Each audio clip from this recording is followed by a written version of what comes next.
സ്വരാജ് റൗണ്ടിലേക്കാണ്. അവിടെ പുലിക്കൂട്ടം ഇറങ്ങിയിരിക്കുന്നു. നിരത്തിലാകെ ആവേശമാണ്. എസ് ശ്രീകാന്ത് വിവരങ്ങളുമായി ഇപ്പോൾ ചേരുന്നുണ്ട്. ശ്രീകാന്തിലേക്ക്.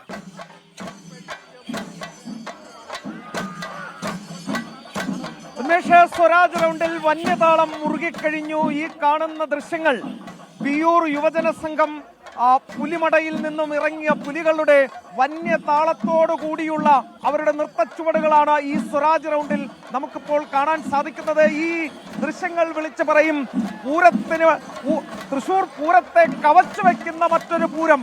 അതാണ് നിലവിൽ നമ്മൾ ഇപ്പോൾ കണ്ടുകൊണ്ടിരിക്കുന്ന ഈ സ്വരാജ് റൗണ്ടിൽ കണ്ടുകൊണ്ടിരിക്കുന്ന പുലിപ്പൂരം എന്നുള്ളത്. ഈ ദൃശ്യങ്ങൾ വിളിച്ചു പറയും. അതാണ് നമ്മൾ ഈ കാണുന്നത്. വിയൂർ യുവജന സംഘത്തിൽ നിന്നും വിയൂർ യുവജന സംഘം. ശ്രീകാന്ത്, ഒരു നിമിഷം. ശ്രീകാന്ത്, ഇപ്പോൾ ഔദ്യോഗികമായി ഫ്ലാഗ് ഓഫ് ചെയ്തിരിക്കുകയാണ്. നിഖിൽ പ്രമേഷ് ചേരുന്നുണ്ട് വിവരങ്ങളുമായി. നിഖിൽ, അങ്ങനെ തുടക്കമായിരിക്കുന്നു. നിഖിൽ, വിവരങ്ങൾ.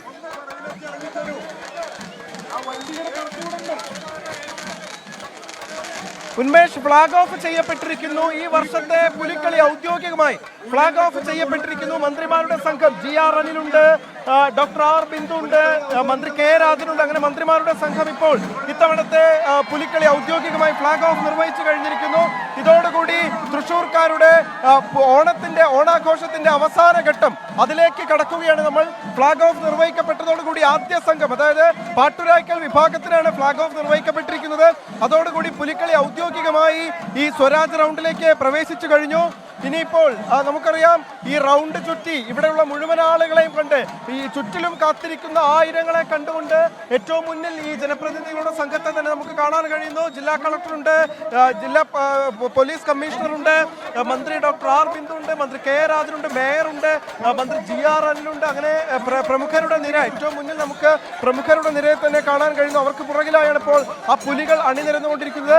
പൂർണ്ണമായി ഇവരുടെ സംഘം ഈ റൗണ്ടിലേക്ക് പ്രവേശിച്ചു കഴിയുന്നതോടുകൂടി മറ്റു വിഭാഗങ്ങളുടെ പുലികൾ സ്വരാജ് റൗണ്ടിലേക്ക് പ്രവേശിക്കും.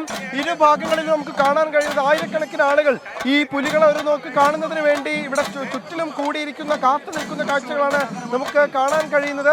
അങ്ങനെ ഔദ്യോഗികമായ ഒരു തുടക്കം, അതായത് ഈ തൃശ്ശൂർക്കാരുടെ ഓണാഘോഷത്തിന്റെ സമാപനത്തിന്റെ ഔദ്യോഗികമായ തുടക്കം കുറിക്കപ്പെട്ട് കഴിഞ്ഞു. ഉന്മേഷ്, ആ ദൃശ്യങ്ങളാണ് നമ്മൾ കാണുന്നത്. അല്പസമയം മുൻപാണ് ഫ്ലാഗ് ഓഫ് കർമ്മമൊക്കെ നിർവഹിച്ചത്. ആ ഫ്ലാഗ് ഓഫ് പൂർത്തിയാക്കി അങ്ങനെ തൃശ്ശൂർ പൂരം കഴിഞ്ഞാൽ പിന്നീട് തൃശ്ശൂർക്കാർക്ക് ഏറ്റവും പ്രിയപ്പെട്ടത് എന്ത് എന്ന ചോദ്യത്തിന് ഒരേ ഒരു ഉത്തരമേ ഉള്ളൂ. ആ ഉത്തരം തൃശ്ശൂർ പൂരം കഴിഞ്ഞാൽ പിന്നെ പുലിക്കളി എന്ന് മാത്രമാണ്. തൃശ്ശൂർക്കാരുടെ ഓണം പൂർത്തിയാകണമെങ്കിൽ തന്നെ പുലിക്കളി നടക്കണം. ഇപ്പോഴിതാ നമുക്ക് മനോഹരമായിട്ടുള്ള ആകാശ ദൃശ്യങ്ങൾ ഈ പുലിക്കളിയുടെ ഇപ്പോൾ സ്വരാജ് റൗണ്ടിലേക്ക് പ്രവേശിപ്പിക്കപ്പെട്ടിരിക്കുന്നതിന്റെ ഏറ്റവും മനോഹരമായിട്ടുള്ള ആകാശ ദൃശ്യങ്ങൾ നമുക്ക് കാണാൻ കഴിയുന്നുണ്ട്. 1000 ഒരു പൊടിമണ്ണ് മുകളിലേക്ക് ഇട്ടാൽ അത് താഴെ വീഴാത്ത അത്രയും അധികം ആളുകൾ ഇവിടെ തിങ്ങിക്കൂടി നിൽക്കുന്ന കാഴ്ച നമുക്ക് കാണാൻ കഴിയുന്നു. അതാണ് തൃശ്ശൂർക്കാരെ സംബന്ധിച്ചിടത്തോളം പുലിക്കളി എന്ന വികാരം. ആ വികാരത്തെ നെഞ്ചിലേറ്റിക്കൊണ്ട് തന്നെയാണ് ഇപ്പോൾ ഇത്രയധികം ആളുകൾ ഇവിടെ തടിച്ചുകൂടി നിൽക്കുന്ന കാഴ്ച നമുക്ക് ഉണ്ടാകുന്നത്. ഇത് 10 മിനിറ്റ് മുൻപോ 20 മിനിറ്റ് മുൻപോ ഇവിടേക്ക് എത്തിച്ചേർന്ന ആളുകളല്ല, മണിക്കൂറുകൾക്ക് മുൻപ് തന്നെ ഇവിടെ എത്തിച്ചേർന്ന ആളുകളെയാണ് നമുക്ക് കാണാൻ കഴിയുന്നത്. ഇപ്പോൾ മേയർ സംസാരിക്കുന്നത് നമുക്ക് കാണാം. അദ്ദേഹത്തിനൊപ്പം തന്നെ മന്ത്രിമാരുടെ സംഘം, മന്ത്രി doctor R Bindu, K Rajan, GR Anil, അതോടൊപ്പം തന്നെ മേയറുണ്ട്, ജില്ലാ കളക്ടറുണ്ട്, പോലീസ് മേധാവിയുണ്ട്. അങ്ങനെ പ്രമുഖരുടെ നിര ഏറ്റവും മുന്നിലുണ്ട്. ജില്ലാ ഭരണകൂടത്തിന്റെ ഒക്കെ നിര ഏറ്റവും മുന്നിൽ തന്നെ നമുക്ക് കാണാൻ കഴിയും. അതിൽ പുറകിലായിക്കൊണ്ട് ഈ പുലികളുടെ കൂട്ടം, അതിനെല്ലാം ഒരുമിച്ച് ഒറ്റ ഫ്രെയിമിൽ, ഒരു വൈറ്റ് ഫ്രെയിമിൽ നമുക്ക് കാണാൻ കഴിയുന്നുണ്ട്. ഈ ആദ്യ ഏതാണ്ട് റൗണ്ടിലേക്ക് പൂർണ്ണമായി പ്രവേശിപ്പിക്കപ്പെടുന്നതോടുകൂടി തന്നെ അടുത്ത ഓരോ സംഘങ്ങളെ ഓരോ ദേശങ്ങളായിക്കൊണ്ട് ഈ റൗണ്ടിലേക്ക് എത്തപ്പെടും. അതിനുശേഷം ഈ തൃശ്ശൂർ നഗരമാകെ പുലികളാൽ കൊണ്ട് നിറയും, മഞ്ഞ വർണ്ണങ്ങളാൽ കൊണ്ട് നിറയും. അവരുടെ മുരൾച്ച കേൾക്കാം, അവരുടെ അലർച്ച കേൾക്കാം, അവർക്കായുള്ള കൂകി വിളികൾ കേൾക്കാം, അവർക്കായുള്ള ആർപ്പ് വിളികൾ കേൾക്കാം. അങ്ങനെ പൂർണ്ണമായ ഓണത്തിന്റെ ഒരു ആലസ്യത്തിലേക്ക്, ഓണത്തിന്റെ ആവേശത്തിലേക്ക് തൃശ്ശൂര് പ്രവേശിപ്പിക്കപ്പെടും. അതിന്റെ കാഴ്ചകളാണ് നമുക്കിപ്പോൾ കാണാൻ കഴിയുന്നത്. ഇരു ഭാഗങ്ങളിലും ഇങ്ങനെ ക്ഷമയോടുകൂടി കാത്തിരിക്കുന്ന ആളുകളായിരിക്കുന്നു. പുലികളിക്ക് തുടക്കമായിരിക്കുന്നു. സ്വരാജ് റൗണ്ട് കീഴടക്കുകയാണ് പുലിക്കൂട്ടം. ഇപ്പോൾ തിരികെ എത്താം ഈ കാഴ്ചകളിലേക്ക് തന്നെ ചെറിയൊരു ഇടവേളയ്ക്ക് ശേഷം.